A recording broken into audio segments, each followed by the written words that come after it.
All right, guys, welcome back to the show. We're giving a little live podcast as we do. All of these podcasts start out on the Bogetti Bunch on TikTok, and then they end up on Bogetti Studios on YouTube as a live show. So if you want to participate in the chat, there's no time set, there's no reason, there's no rhyme or reason to when I go live. I just randomly do, and whoever gets on, and we're gonna do another show. We're gonna have some fun. We're gonna talk about some things. There's some likes coming in. I got some things to talk about. There's some things always going on in the automotive world that are always fun. And that's kind of the gist of it. I got back from Disney yesterday, which was Disney is something because it is both very cool, very fun, also very, very expensive. They are very proud of that place. Oh, that's cool. I mean, it's insane. We had a $150 lunch for me, Bronte, and CJ. That's crazy. Just three of us. Just for lunch. At Disney. Like, it's not like the food's that good. I mean, it's good, but it's not, I don't think it's $150 worth of good food. I mean, it's like marginally good at best. But then there's a line. People are lined up to get in. It's like $350 for the couple of us. It's for the memory. The kids make it worth it. Yeah, I mean, I hope so. He's not even 2 years old. He better remember. I hate to be down about it. I mean, we had a lot of fun. Thankfully, we got to go with the Mitchells, and we had a great experience with them. Huge shout out to them for some of the things that they supplied. And some, we obviously paid our way on a lot of it, but there was a VIP element to it that they helped us out with, that they did on their end of things for the group, and the three of us got to tag along on that, which was very nice. But, man, we spent one night, we weren't even on property. At the hotel, thankfully, was pretty cheap. Comparatively, the hotel was cheaper than the food. The hotel was cheaper than the park tickets and stuff like that. We went to two parks, Animal Kingdom in the morning and then Magic Kingdom in the evening, which not the evening, because we left Magic Kingdom at like 3:30. Doing it with children is not easy. We'd had three kids there, the youngest being 1.5 and the oldest being 3-ish. So like in that range. CJ's a year and like 8 months, then a little bit younger and a little bit older. So not for the faint of heart. Not at all. CJ slept through the one, if you know Disney, you know that there's one ride where you get to drive cars in Magic Kingdom. You get to drive the Tomorrowland Speedway, where they're basically these like carbureted from the 70s little bumper cars that are on a track so you don't bump into each other, and you just get to floor it, and the wheel kind of doesn't do anything, and you just bounce back and forth until you get to the end, and you don't actually get to do anything great. But the carburetors are clearly running so poorly on those things that there's such a disparity between the good ones and the bad ones, and they're all burning a ton of excess fumes and smell, and it's just like, it's crazy. It's crazy that you're like, wow, Disney is so advanced, and then all of a sudden there's these like shitty little carbureted gas burning cars that are so inefficient from so long ago. Let's see. Tomorrowland Speed. Pretty sure it's called the Tomorrowland Speedway. Yeah. Oh, man. If you know the Tomorrowland Speedway, you know. I forced Garrett to go on it because I'm like, you got to experience these things. Because it's amazing that they're at Disney. Yeah. Those things are unbelievably bad. Let's see. What year are... What year are they built? Close enough. They opened in 1971. that means that those cars, I doubt they've changed them. They look exactly the same. Have been cooking around that track since 1971, day in and day out. And they feel all of that. Yeah, I'm in the same boat. I drove them when I was a child. I'm 30 years old now. I drove them when I was like 2 years old.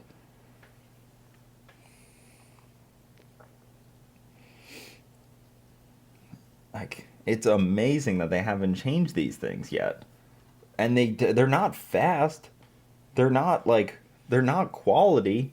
I mean, I'm not like pushing them to make them electric, but and they sure would be a lot better.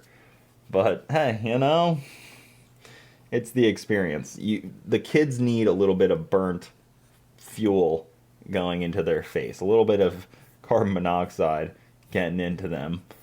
It's clearly like 87. It's probably leaded gas still, because why wouldn't it be? Yeah, if you don't know about the Tomorrowland Speedway, you're missing out. It is a very awesome experience. So CJ slept through that one. He slept through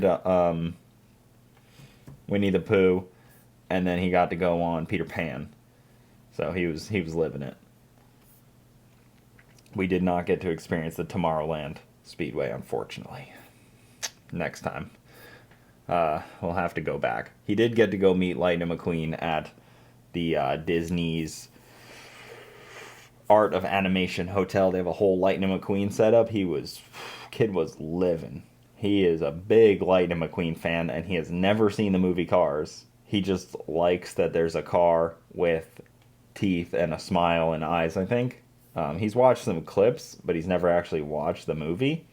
So, I don't know. Your guess is as good as mine. Am I Cletus's Ghost Rider? No. What would I be writing for him? Scripts? I'm writing fake things that happen in videos because, videos, of course, are all fake. Everything's a paid actor. They got pulled over by the cops. Those are fake. Those are paid actors. Nothing on the wife's new SUV. Funny enough, her sister just got a new Passport yesterday. The Passport Trail Sport. And it seems like a good car. But I don't know. I've not driven one or really experienced one. It's just hard to know if a Passport is worth 50 grand brand new. It seems a little steep. Seems a little high on the MSRP for my liking for a Honda. Something that should be in the 30s personally. But I mean, it seems like a good car. It's got premium comfort, premium interior. That's how Honda describes everything. You click, it's like interior premium. My wife is basically dead set on a Chevy Traverse.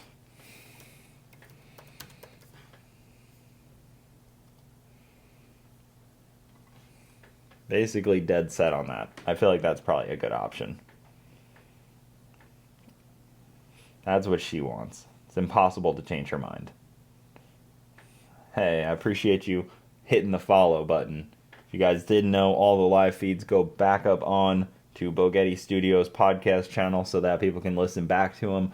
They are ramblings that I try to make into a podcast somewhat where we can just talk about cars. I want Bronte to get an Explorer ST also. If you're listening on the podcast, I'm sorry if I go off topic more than usual when I'm doing live, because I try to balance it out whether I'm talking about a topic or talking to the live feed people. We can talk about my Ram Altima debacle. So the other day I made a video on TikTok and Facebook. I posted it on Facebook and it has about 800,000 views or something now. And I said the Ram 1500 is the Nissan Altima of the truck world. And you may know that Ram owners, 1500 owners, tend to be sensitive. And I didn't know how sensitive until I made this post. And they came out of the woodwork. They were like personal insults, which I don't care. I mean, you can personally insult me all you want. It's just correct. It's just physically correct.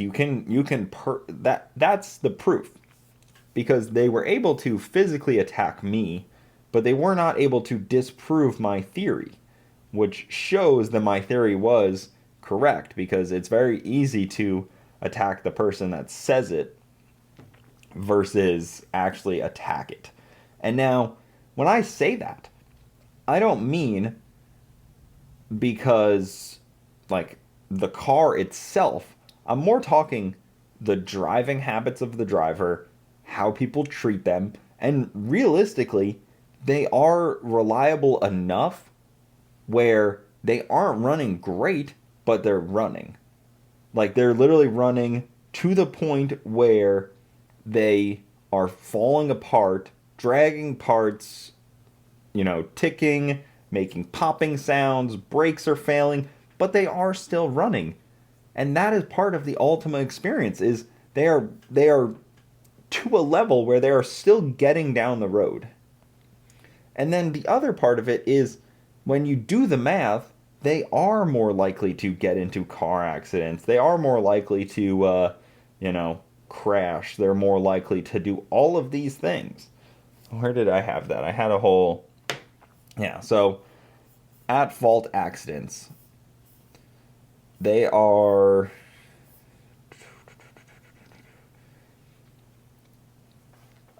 like, most of... Where was it? I had a whole breakdown list of it somewhere.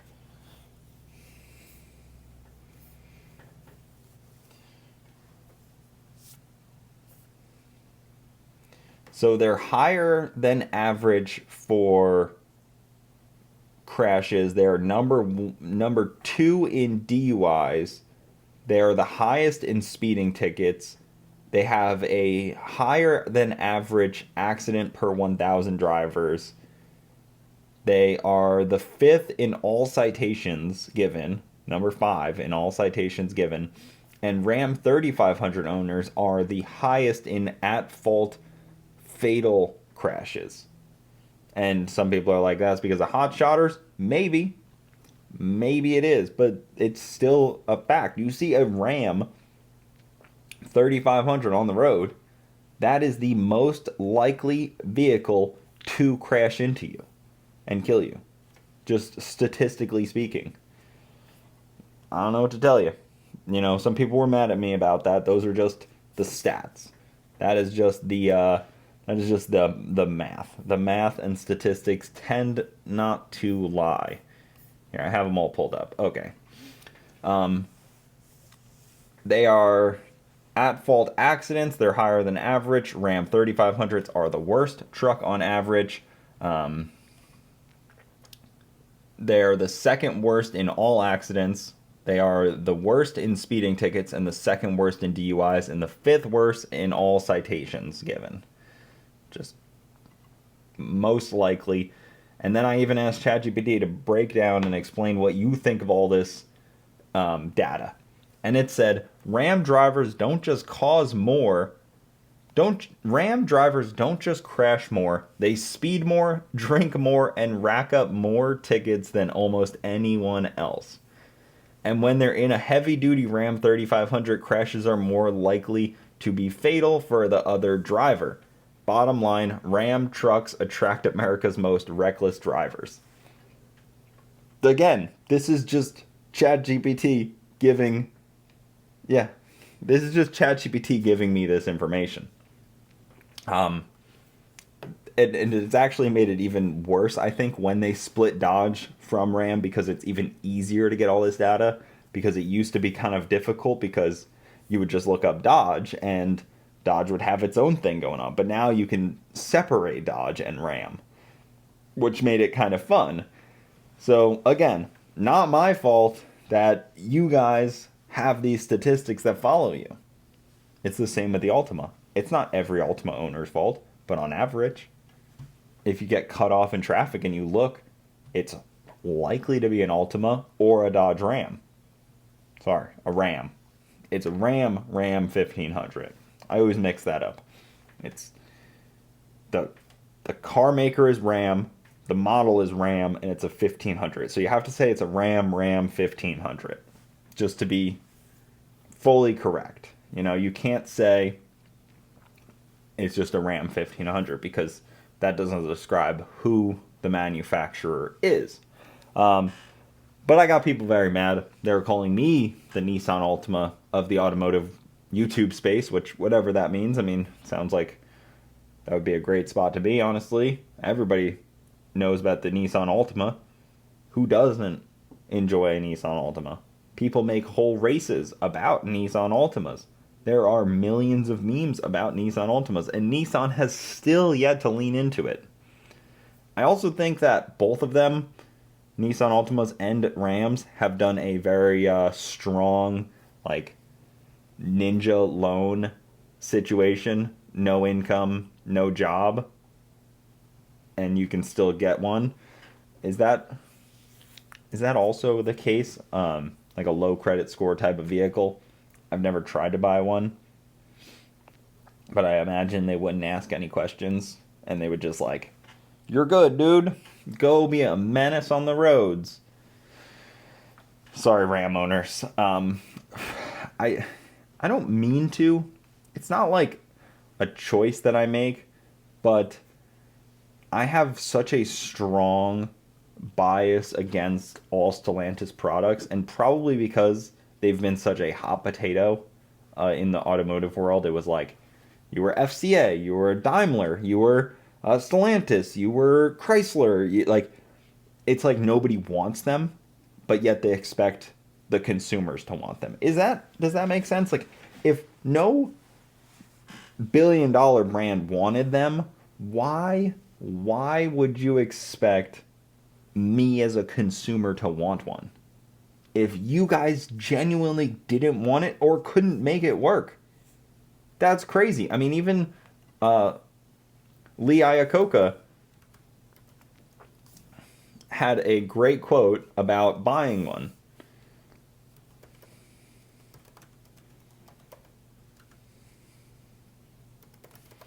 Let me see. I gotta find it. He basically said, Lee Iacocca issued a car buyer's bill of rights. I should read that at some point. He basically said, where is it? Stellantis is such garbage. We all know, right? It's just that bad.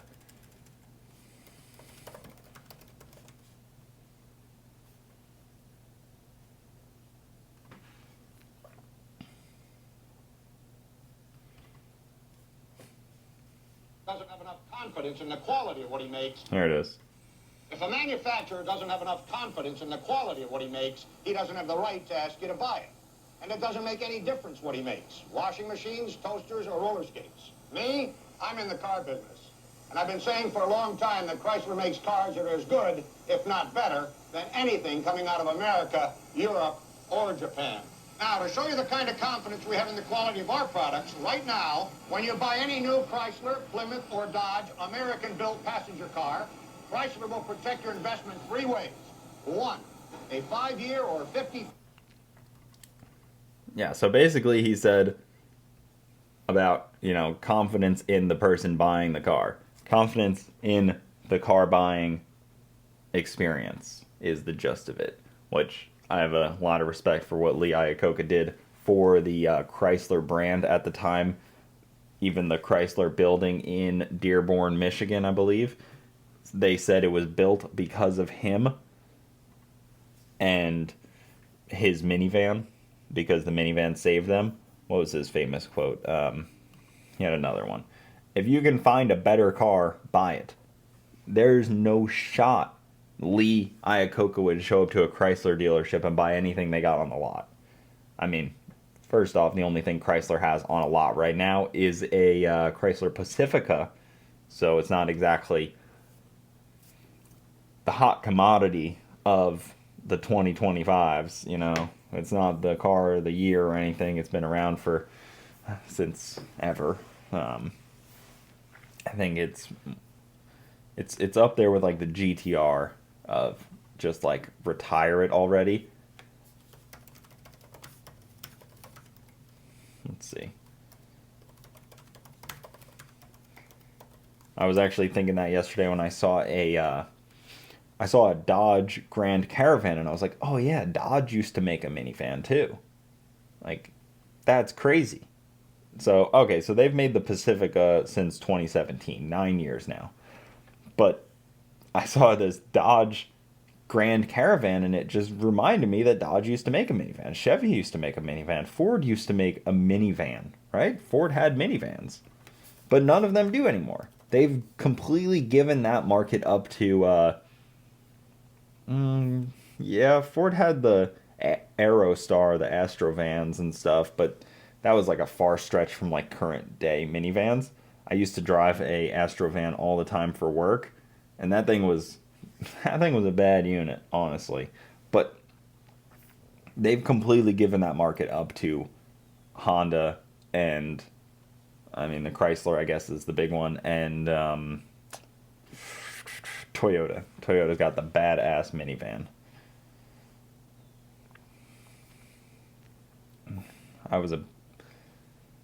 I keep pushing Bronte to get one of those Toyota minivans, but she's always like, I'm not getting a Sienna. But the Sienna's badass. The Sienna is a badass unit. Guys, how would you convince your wife to get a Toyota Sienna if you had to? Would you show her the colors they come in? The cement gray, or maybe like the magnetic gray? As cool as they look in the cement gray, I feel like it's a little bit of a LARP. Like, just own that it's a minivan and get it in like cypress green or ice cap white. You know, just own it. The supercharged Previa. Yeah, but did we ever get those in the US? Did we ever get the Previa? Did they originally come to the US? I don't even know.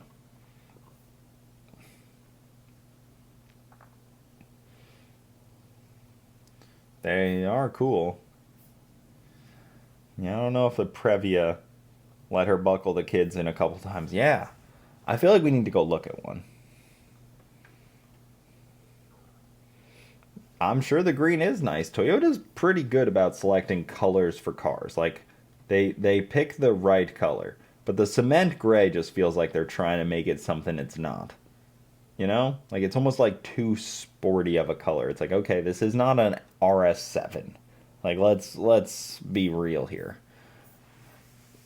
Oh, look at this family washing their minivan together. That could be us. It's an Asian family. It wouldn't really exactly be us, but it'd be close enough. It's got a big screen, the shifter. It's got a fridge built in the back. Oh, it has a built-in vacuum cleaner. I forgot about that. That was a pretty genius move. Yeah, gray has been overplayed on cars. Gray with black wheels, it's like the quintessential, it's like move the product gray. Like, when you put like a gray car on the market, on the lot, it's probably like more likely to get sold. So it's like, don't dealers kind of have like words for that kind of stuff where they know a car is going to sell in a certain spec?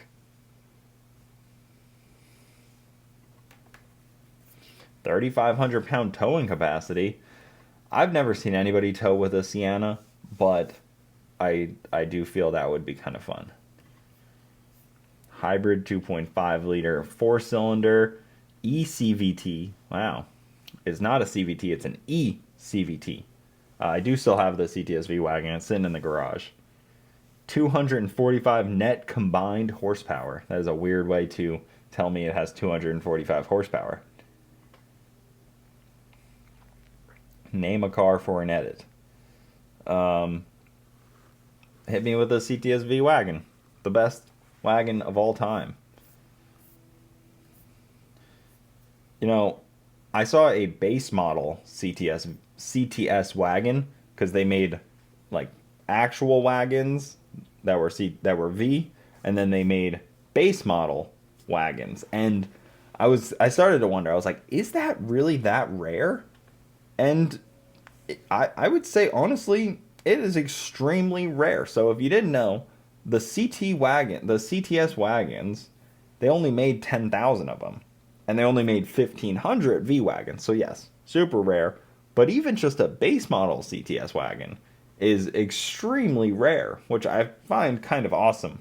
That people own a CTS wagon base model that came all-wheel drive. Also, I'm pretty sure, and it just be this kind of underrated rare car.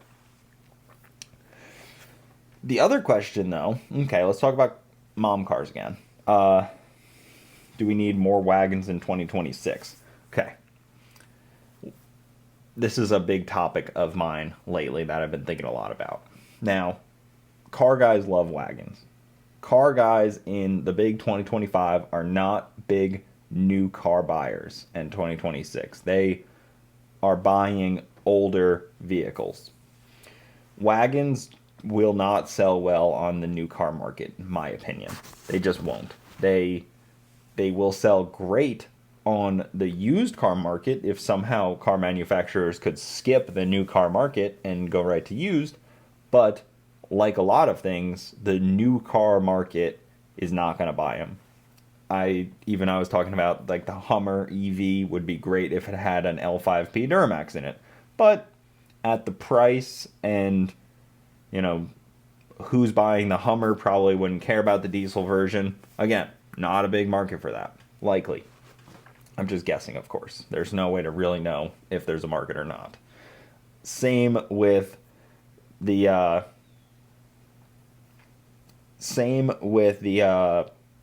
Excursion that I was just talking about.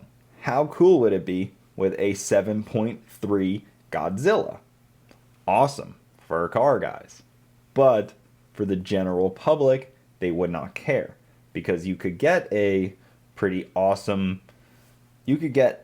good amount of performance and towability out of something like that, but ain't no one buying it. And that's a 2016, the Pacifica EV was just about to come out. Pacifica EV was quite a bad idea, realistically. Let's just be honest here.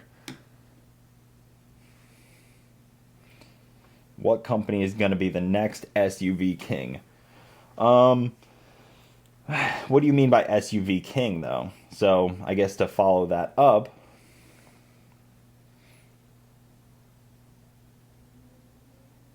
but the problem is, so you can get the same horsepower out of the 3.5 in the Expedition, but it's not going to tow the same as the 7.3. It's not going to have that low-end torque. It's not going to just cruise as well. It's going to be more labored. It's just not the same. It's not going to be the same even if the power numbers are the same.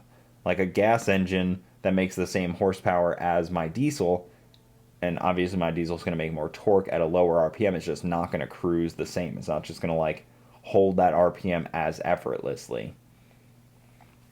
So let's talk about Dodge announced a big SUV 2500 frame and can be optioned with a diesel. What vehicle is that? I'm not aware of that one. But king of SUVs. So what do you mean by king? Do you mean who's going to sell the most units, or who's going to have the most enthusiast-centric SUVs, or who is just going to have the best all-around SUVs? Is it going to be Toyota? Now, Toyota has a buckshot approach, it looks like right now. They have thousands of SUVs available, different models. They have the Crown Signia, the Land Cruiser, the Sequoia, the 4Runner, the Highlander, the BZ4X, the RAV4, the Corolla Cross, they have so many. And they are great looking SUVs, but who will be the king is a whole nother question. Yeah, it probably will be Toyota. Toyota Land Cruiser is unmatched. I mean, it looks awesome, that's for sure. I don't know if it's unmatched. I mean, it probably is. They're pretty reasonably priced comparatively, especially when you look at the Lexus stuff. The Lexus has, obviously they're the same, but Lexus definitely punched a little higher above. Does anybody care about talking about SUVs? It seems so boring. Sorry to bore you guys with SUV talk. But other things I think they should make, I think they should put the Godzilla in a Mustang as well. I think they should put the 3.5 twin turbo EcoBoost in the Mustang as well. I don't think they should just, I don't think it should be a 4-cylinder EcoBoost. I think it should be the V6 EcoBoost Mustang. Right? They don't have that. That's a gap in their market. They have the performance EcoBoost Mustang, and then they used to have a, which one did they cut? I can't remember. They cut one of them. They used to have the 4-cylinder, then they had the V6 that was no turbo, then they had the V8. Yeah, the 3.5 in the Mustang would be awesome. They have the NA V6, but that's not that cool. The 3.5, yeah, the 3.7 V6 Mustang got cut, and now it's just the EcoBoost one, but it's just a 4-cylinder one. There's this cool V6 EcoBoost that is just being underutilized in the Mustang. And again, no one's going to buy it. No one. Mustang sales are already so bad that putting an EcoBoost and further skewing their market is only going to make it worse. Mustang sales, the Mustang Mach-E outsold the Mustang. All while the Camaro is gone. Completely gone. And they're still not selling well. This should be the time they sell great. Dodge has nothing to offer for the most people. So what are they going to do? They're kind of just like are they just going to shut the Mustang down?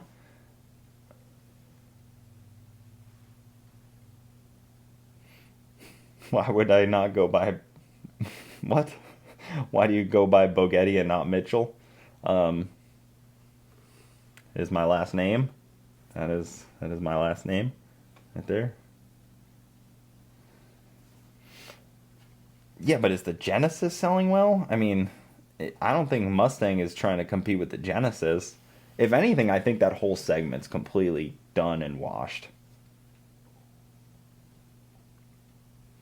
I think that whole entry level, the 400Z, the Supra, the Mustang, the Genesis, I think that whole segment is completely cooked. I don't think there's anybody buying new performance cars for that $40,000 to $50,000 range. I think the OEMs know that is a dead segment, so they're pricing higher.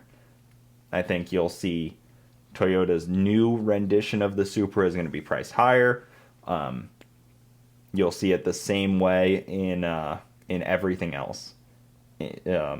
Nissan is finding that out. Chevy already found that out. Honda has nothing in that segment, of course. They're pretty out there. Mazda still has the single MX-5, but they've already made so much money probably off that car because they haven't changed it in so long that it just doesn't matter. Mustang is alone in the muscle car. They can, but they're not selling. So yeah, they're alone, but it's not selling. There's no competition because there's no market. That's why. You might as well just get a Corvette for $60,000. And those are even not selling that well. The Corvettes are mostly just Z06s sitting on lots.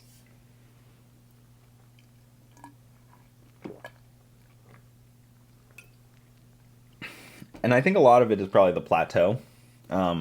There's a performance plateau that we've gotten to.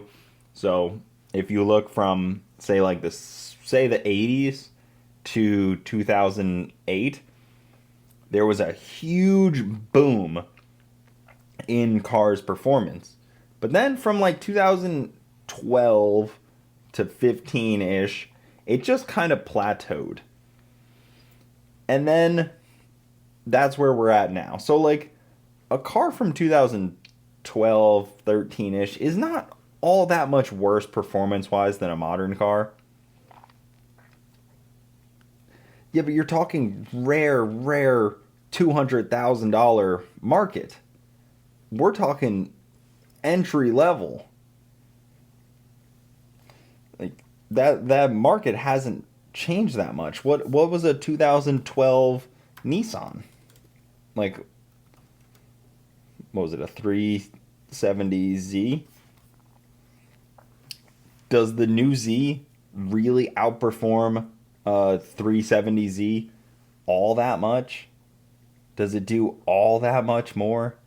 Does my 2012 CTSV that makes 600 horsepower with a couple bolt-ons really justify replacing it for something more modern just for the screens and stuff? But what's really this is from Custom Motor Gear. This picture, this is he made this of just my car. I don't know where else you would get them, honestly.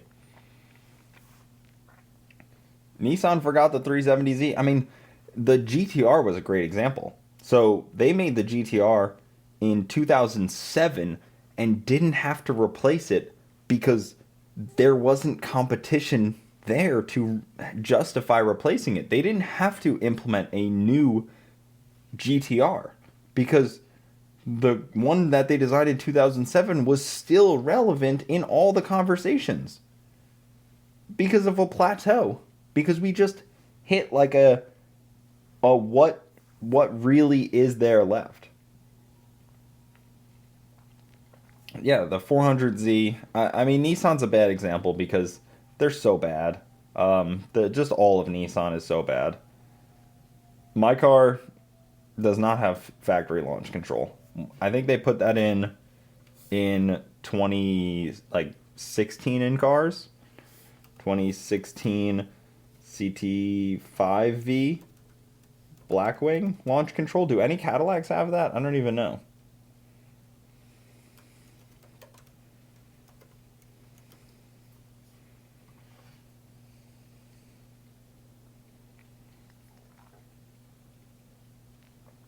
Yeah, they have it in the 2016 cars. So it came out a few years later in the CT5V Blackwing. But half of the CTSV wagons were stick shift anyway, so launch control wouldn't really do all that much. But yeah, launch control's cool. It is fun. Even like I saw a Subaru Impreza yesterday, and I was thinking the same thing. I was like, dang, does Subaru make anything anymore? Did Subaru kind of just throw in the towel? I remember how much I wanted a WRX or like an STI growing up, and then they have the 2025 BRZ is the same. I mean, on like a modern car, launch control won't do much for a stick shift car, from my understanding. I mean, I don't think you're going to be able to use. I've never tried it on a stick shift car. Does anybody have like a CT5V Blackwing launch control stick shift? How well does that work?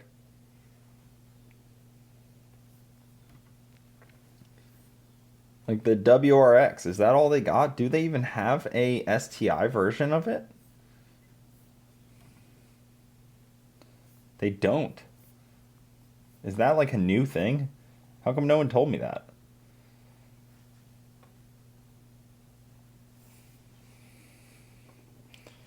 Yeah, but the CT6V Blackwing is cool and underrated, but they only made like that engine that's in that has only got a couple thousand of them. Air compressed shifters? Yeah, but it's not just about the shifter, it's about dropping the clutch.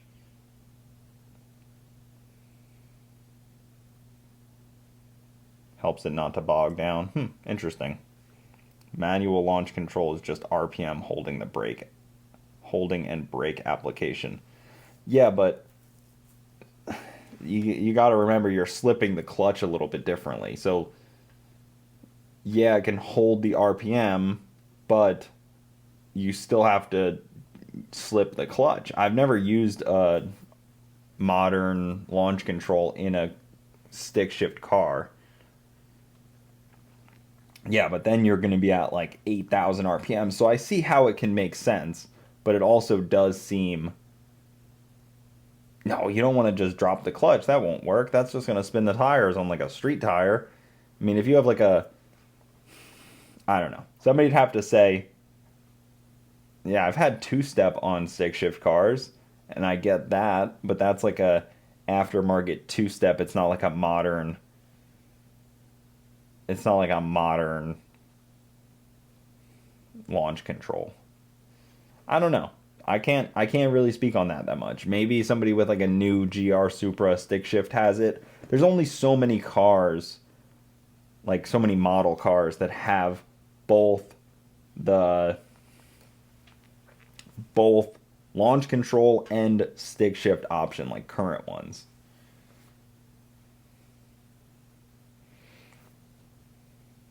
Newer 6th gens had it. The 6th gen Camaro, launch control and stick shift. But I haven't seen anybody use them together, even like on a drag strip. But maybe that's because nobody ever drag races 6th gen Camaros, because there's a few, but not that many people.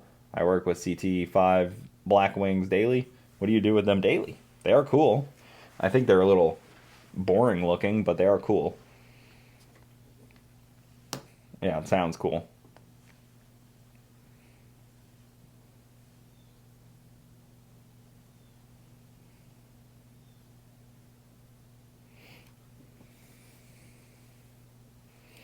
Wait, I have two of them, his and hers. My CT5V had launch control. It was manual, so you didn't dump the clutch. I don't know what that means. I'm trying to understand. I'm trying to get it all here. I'm trying to grasp.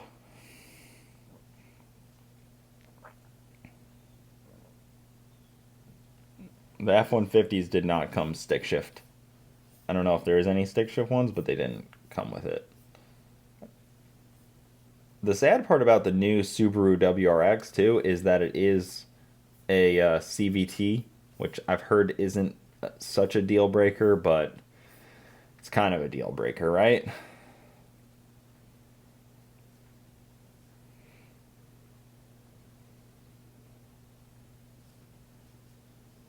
I mean, you can no lift shift anything if you got the balls for it.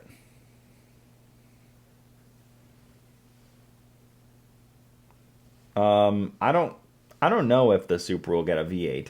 If you look at what engines Toyota has to offer, a V8 is one of them from the Lexus LC500. They could put that in there, and it would obviously cost like 100 grand to do. I don't know if that would be something they're interested in doing. I don't know if there's a big market for a $100,000 Supra. I know they've split their ties with BMW, so they'll either develop a new engine that's 6-cylinder, or you just kind of have to go to the parts bin. And I don't hate parts bins. I think that there's a lot of good that can come out of a parts bin. There's a lot of cool things that parts bins have to offer, but it seems like people tend to go to the budget parts bin instead of like the good parts bin, and then you end up with like a 4-cylinder hybrid instead of like the V8, which would be incredibly devastating if Toyota ends up with like a 4-cylinder hybridized 400 horsepower engine instead of a V8.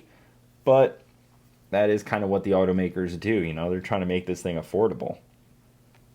They're trying not to go the way of Chevy and make a car that nobody buys and you have to discontinue. I think the BMW relationship we're probably gonna look back at the BMW relationship and think that was the better of the two options. That's how I think this is gonna end up. I think that people are going to like the BMW G80 Supra better than, or is it A90? A90 Supra better than what Toyota ends up coming out with.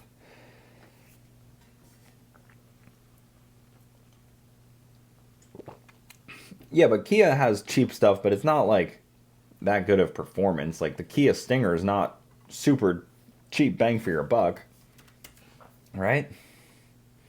Even like the Ioniq 5, the Hyundai.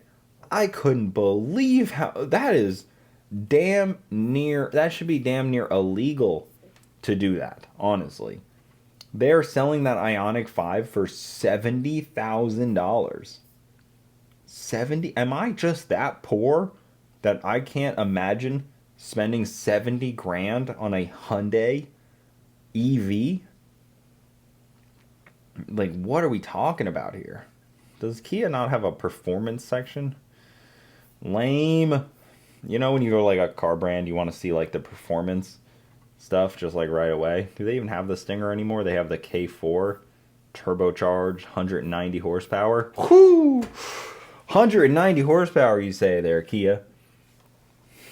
Relax. We can't handle it. The seats look nice. The EV6 GT. I did see one of those the other day. They look kind of cool. They're like very sleek. But again, I don't know. I mean, what do these things run you? It's really hard to justify $42,000 for an EV Kia. That's just insane. Yeah, I mean, that is a deal breaker on cars. Like the Kia Stinger could have been really cool if it didn't have constant catastrophic engine failure. My favorite German car brand and maker would probably be... My knee-jerk reaction is BMW, but I don't love their inline six-cylinder obsession. So maybe I'll go with Audi, because Audi seems to try things that others don't. Like, they'll try a V10 more frequently, they'll try V8s, they'll try twin turbos more frequently than the current BMW lineup. And I'm not talking historically, just currently. It seems like Audi's a little more adventurous, and I like that. BMW's got like a good engine, and they're just like, yeah, we'll just put that in everything.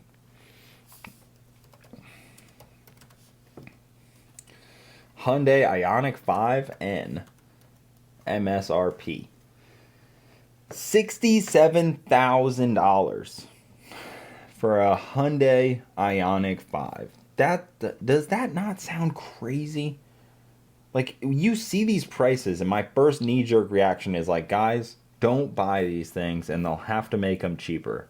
But, unfortunately, people will go out and buy them, and they'll continue to sell them for that price. Yeah, you can get a new diesel for that. Who was it the other day? Motor Trend had a article comparing the Ioniq 5N to a C8 base model. That was their benchmark. Car brands are so lost, and journalists are so lost right now that they don't even know what to benchmark against what. And the Ioniq 5 beat it in most situations they did, but still, I mean, who's cross-shopping a four-door hatchback with a Corvette? It's just crazy. The Mercedes AMG GT is cool, and I think it's the fastest front-engine Nürburgring lap times. Yes, C8 versus Hyundai. That was their benchmark. C8 versus Hyundai Ioniq 5N. Yeah, there's a whole Motor Trend article on it. They were putting the two against each other, which is just so funny that's their comparison. And like I said, they actually do on paper stack up pretty closely, because the Chevy and the Hyundai are both the same price. Which one do you believe will depreciate worse? The electric vehicle, which has the worst depreciation of all time, electric vehicles on average have horrible depreciation. They tank in price, but maybe they won't make that many Ioniq 5Ns, so maybe that'll be rare. Or a base model C8, and we know for a fact base model Corvettes like C7s, you gotta look at the C7 because that's, I think, comparative to the C8. You can't look at all of them because you gotta look at production numbers. You have to wonder which one is the worst buy long term for depreciation. Is it the Corvette that will likely lose $30,000 in 10 years? Or is it the Hyundai? Let's see on Cars and Bids what C7 Z51 packages have gone for.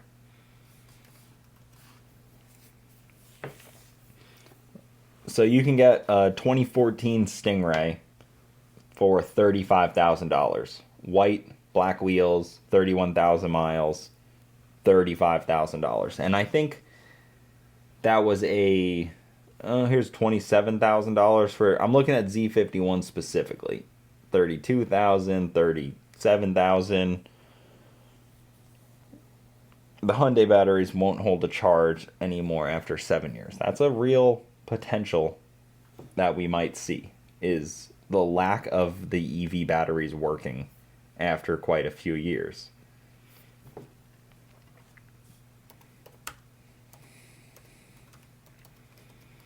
What's the MSRP on a...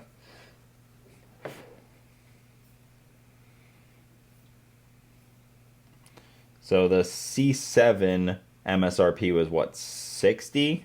So yeah, it's probably lost 60, 65-ish.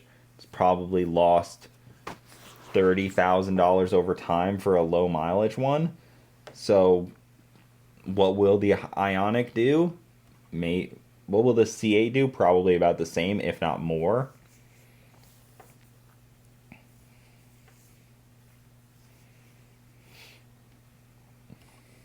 It's hard to say.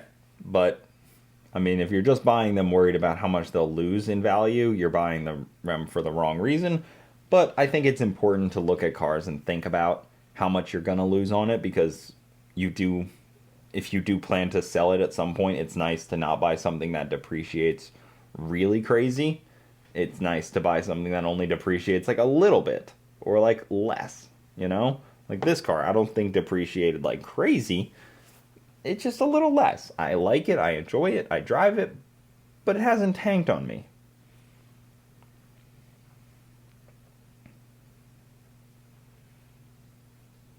I mean, a C7Z to a G80 M3 is a great swap. The G80 M3 is really freaking good. That is such a awesome car. It's undeniably good. Wow, this one just sold for $62,000. This one sold for $61,000. Another one sold for $62,000. This one sold for $58,000. 6-speed manual. It's hard to not think that that's awesome. LC500. I like the LC500. It's a good sounding engine. It's honestly, I think the LC500 did a lot of damage to the LFA in like a weird brand recognition, because they look strikingly similar in the right context. You know, when you see an LC500 go by and you haven't seen an LFA photo in a long time, you're like, wait, you know what I mean? And obviously they're a far cry from an LFA, but you gotta admit that like they really took a lot of design inspiration from the LFA. And you never see LFAs on the road. You very rarely see the LC500s, but man. And a lot of people say they like the LC500 look much better than the LFA. The LFA had that weird back things under the taillights, like those vents or whatever they are. LFA for sure overrated compared to the Carrera GT. They do sound good, but the transmission, from what I know, leaves a lot to be desired. I'm kind of speaking out of my ass there because who am I to say? Also, the Carrera GT has one of the best shifting situations, like shifter locations you've ever seen. Like the shift knob being wood, kind of how it sits seems awkward, but it's also perfect. I don't know, just seems so great.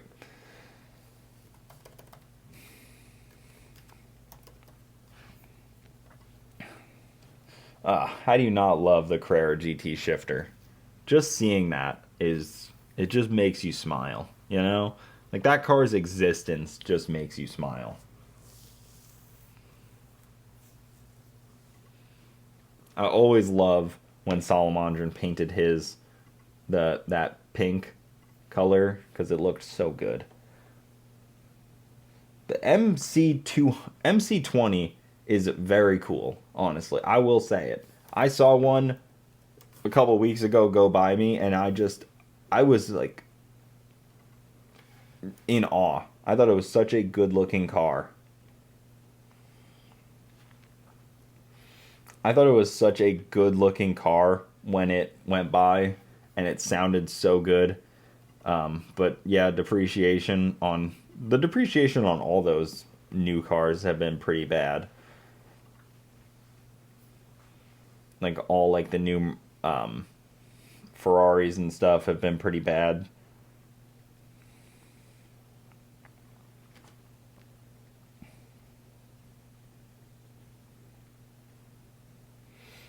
Yeah, I think it was. The thing about the Jaguar rebrand, honestly, is like I didn't care about Jaguar before. I don't really care about Jaguar now. I don't care about Jaguar in 10 years from now.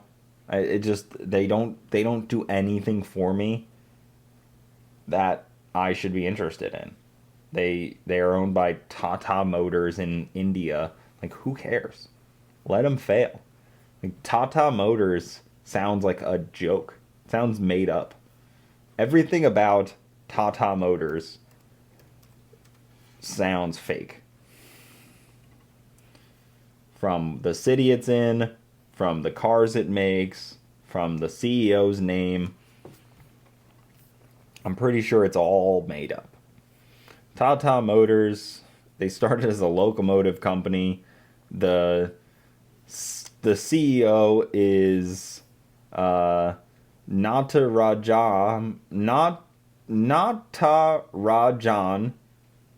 Chadrasegaran. Something like that. Like I said, doesn't even sound real. Where are they headquartered in? They also own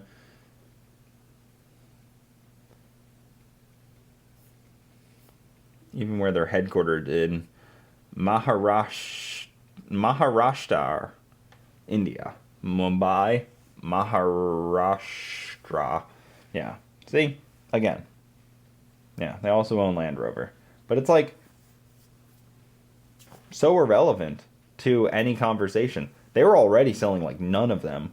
This was like a last ditch effort. I think the people that get mad at all these rebrands are not the people buying them. An F-Type R. Even that sounds fake. F-Type R. I mean, they seem pretty nice.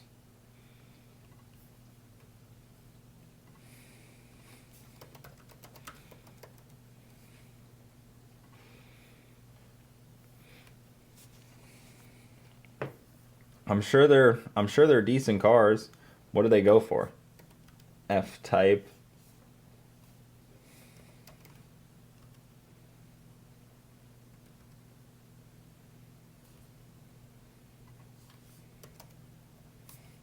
Let's see, Jaguar F-Type. They still sell for pretty good amount of money. Okay, these are some newer ones, but some of the older ones. This is 2014, sold for 14 grand. Man, that's rough. 29 grand. Some of them The newer ones don't tank as bad. That's pretty crazy.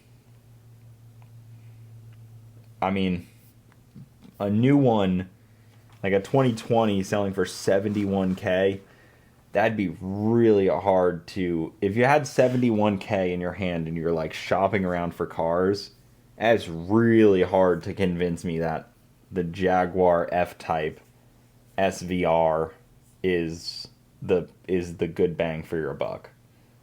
Can anyone potentially make that argument that they are the best bang for your buck for 70 grand?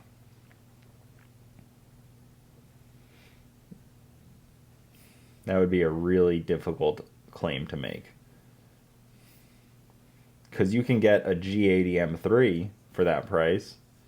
Or can you get an M2? Because the new M2s are pretty legit. Man, you can get a 2020 6-speed M2 for 40. How could you possibly walk away with the Jaguar versus the M2? I think Jaguar should fully rebrand as like a Indian company, like India, like start waving the Indian flag, like really lean into the heritage. Really like to a borderline racist way, to a borderline making fun of their culture way. That would be the most fun situation, I think.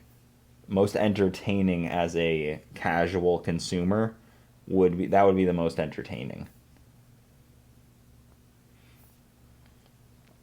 I'm trying to think what else you would get for 70 grand. I'm sure there's some Porsches you can get for that price. Sure, there's plenty of Audis in that range.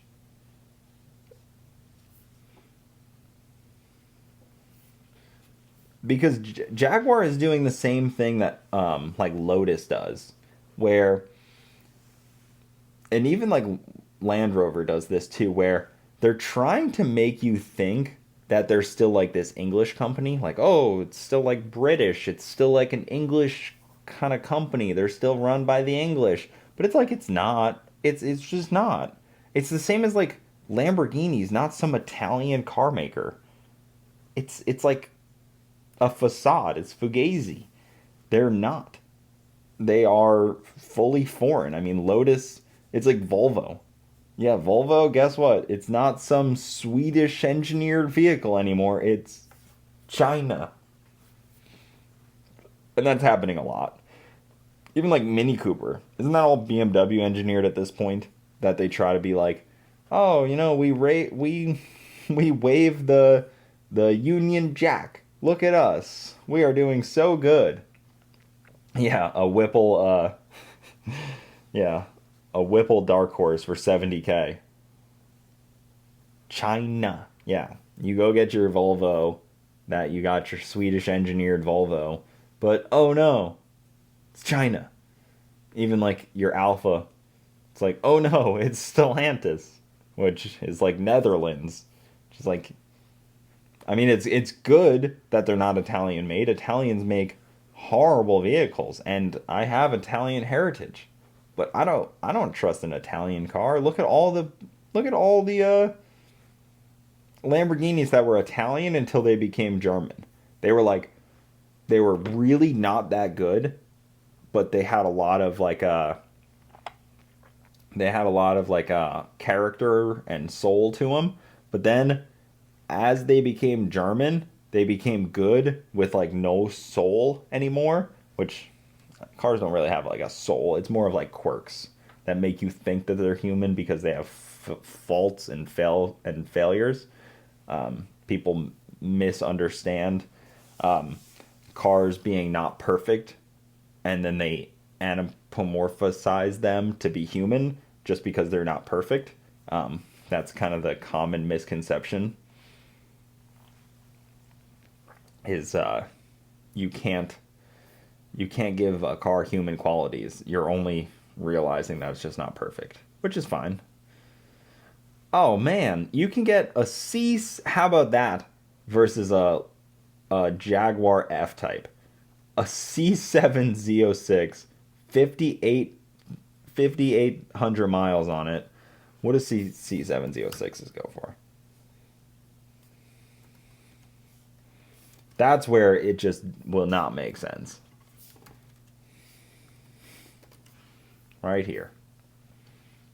This one sold for $62K with 15,000 miles. Or this one sold for $54K with 28,000 miles on it. That makes an F-Type seem so bad.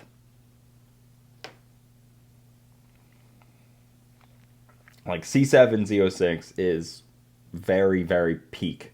And it comes with like a really good stick shift transmission and a really good auto. The C7 Z06 does have the supercharger. C5 Z06 is pretty awesome too. Great driver's car.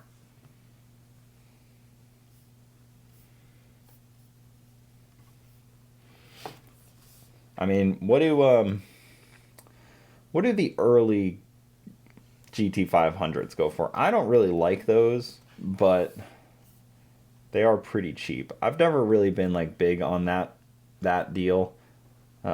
But you can get one for like 51 grand. This one's 2,500 miles, and it was bid to 51 grand but never sold. 32,000, 29,000. Oh no, that's an older one. The new ones are still pretty high. 31,000 looks like the cheapest. Not really my kind of thing. Yeah, I mean, like most people historically could never afford over $50,000 cars. I mean, it's just cars got more expensive and people's paychecks didn't go up. People pretty much want to buy the same priced cars that they could, 20 years ago. That doesn't exist, unfortunately. Yeah, but like, I don't like the 13 to 14 Mustangs, the Cobras. Just not crazy about the GT500s. I feel like I'd rather have a Coyote car with the more upgraded interior for that body style. The seats always didn't do it for me either. The seats having those like ridges. How do we fix it, Cooper? How do you fix...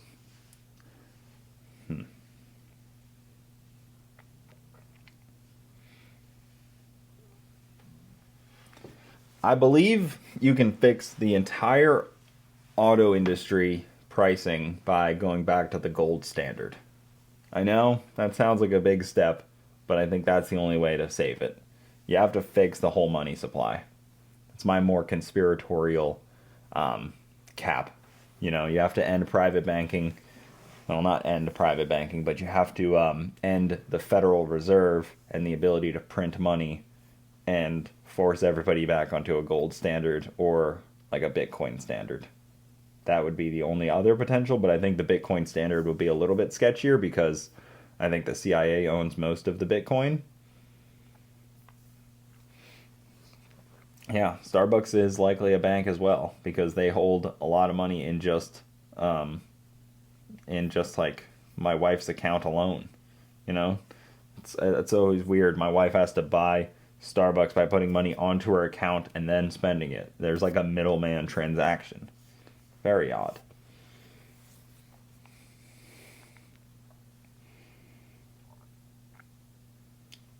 Yes, 11th gen Civic SI are very cool.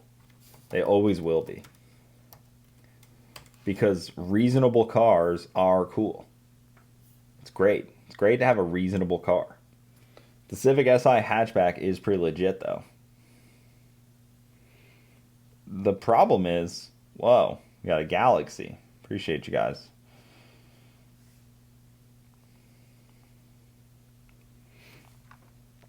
Let's see, was there a question with that Galaxy? Did I miss it? I hate to miss out on a question with the Galaxy.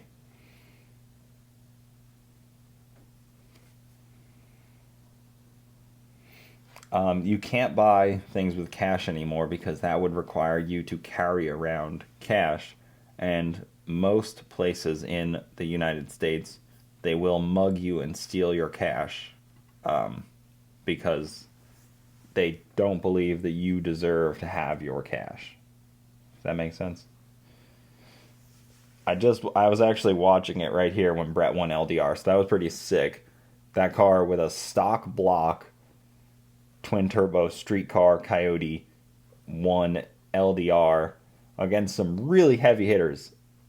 And not only that, put the best time on the board, a 388, and it was 7 miles an hour faster than the rest of the class. 7 miles an hour. Unfortunately, that just means that he's going to get punished. So, if you do good things in drag racing, you get a weight penalty for the next race. So, class racing is a bummer like that.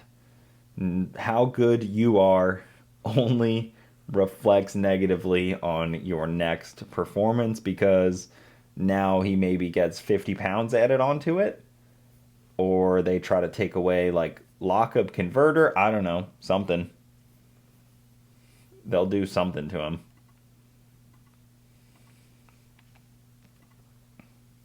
What do you guys think the best 90s JDM car is?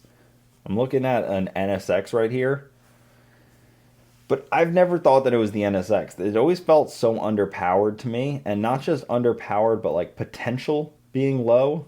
As much as I love that car, it just like, it doesn't seem like it has enough potential to make a lot of horsepower. And maybe I'm just being a horsepower snob, but I would like to see, 800 out of a JDM car.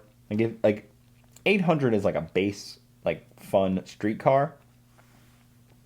Maybe, like a 240 has a lot of potential. MR2s are cool. Supras have a lot of potential. I don't like the 300ZXs. I don't really care for that. I know NSX was about balance, but like also, meh. Like, I get it was trying to like compete with like Ferrari at the time. RX-7 FD is always peak on my list, especially because the potential there is to rebuild a rotary every year, which is fun. I like the idea of rebuilding a rotary every couple of years. Do you think we'll always talk about 90s JDM cars? Even like 60 years from now, people will still be talking about 90s JDM cars? I hope not.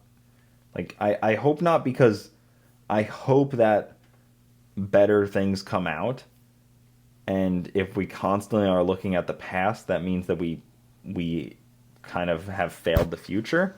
If you get what I mean? Like, we gotta hope that, like, we stop paying attention to 90s JDM cars because things get better.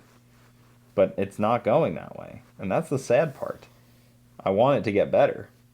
I want to see, like, I'd rather people be talking in the future about, like, 2028s, because that's the only way that the car industry keeps going. We can't always talk about 90s cars, just like we can't keep talking about 60s and 70s muscle cars. That's why I don't really talk about them. I don't really care much about them. Onward and upward, even though I'm still stuck 30 years ago.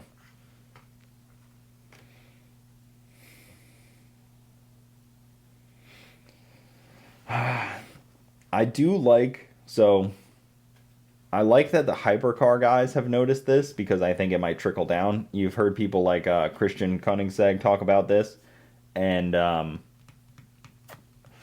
what's his name? The guy that owns, can't remember the other hypercar brand, but they're talking about how people just want V12s, and they don't care that it's not as good performance as the other cars. They would rather, like, people will accept lower performance as long as they're internal combustion cars, because they want the sound, they want the feel, they want that feeling, and they won't get it in EVs. So there is this, like, already this, like, push from even those guys, like, they look at Rimac and they're like, oh, yes, Rimac is the best performance, but our customers still prefer to order, you know, V8s, V10s, V12s, so we'll stick to making those, even though they know that it's not the best performance. So that's something that is really exciting, and that's something that, yes, as a performance enthusiast, I would love to see it be the best performance ever, but also I like sounds and smells and feelings and rumbles, so hopefully that sticks. That would be great to see that stick. And I think they are leading that charge. Koenigsegg and, man, I can't think of the other one. The Pagani. Yeah, Pagani Zonda. And the team over at Pagani was saying the same thing, where their EV stuff wasn't as well received when they talk to their customers as their gas powered stuff, even though it's more expensive, even though it's more performance. It just was not as well liked. 20 times Chile. Dang, that's cool. You can send a Chile? I was unaware. They do serve a very niche group of people. They do. But I hope that what they do reflects differently. They also can do different things with environmental stuff because they make really small numbers. They're kind of under the radar of some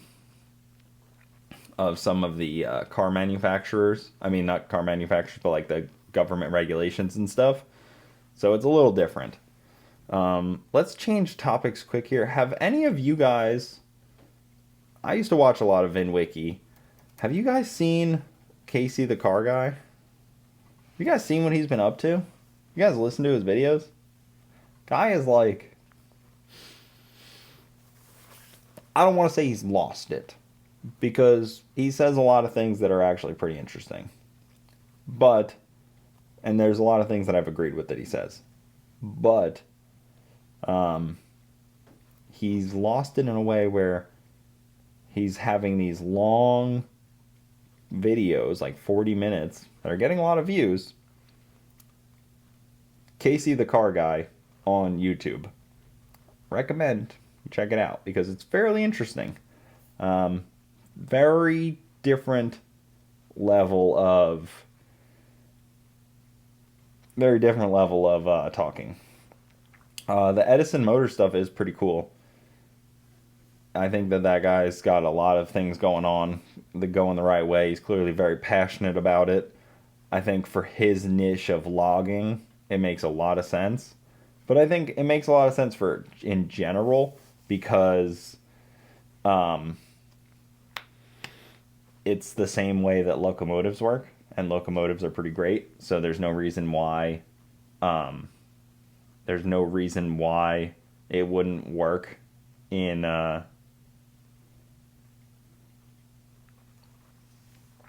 there's no reason why it wouldn't work in trucking. Whistling Diesel. Now, I was actually just asking Garrett yesterday what he thought of Whistling Diesel because, like I said in the beginning, we were at Disney together, and I was like, man, you see, Whistling Diesel's kind of having like a little bit of a crash out. And, I don't want to say this because I don't want Whistling to attack me for being a poor that can't afford a Lamborghini. But like objectively, I've been on the internet making videos, and people have known of my name and known me enough to where I have gotten attacked plenty of times, not to his level, but you can't feed into it the way that he's feeding into it. That's just the wrong way to go about it. You can't make dozens of videos unless it's all a troll feeding into it. You gotta rein it in, like people are gonna attack you, man. Like it happens. You gotta roll with it, Like attacking your fans in that level is crazy. I'm sure it's not going to impact him that much, but it's definitely a bit of a crash out, right? Can we all agree on that? I mean, we need like a like a wellness check on him. I get that he's always trolled his haters, but like he's kind of just trolling his like general viewership, right? It's just a little different, you know? Maybe that's just me, you know? Maybe this is just the next step and it'll work out fine for him. I don't know. It'll be interesting to see it play out. Is he living in Dubai now? I don't know. Seems fun. Seems like a good time. Some Russian woman in Dubai. Hey, live it up, right?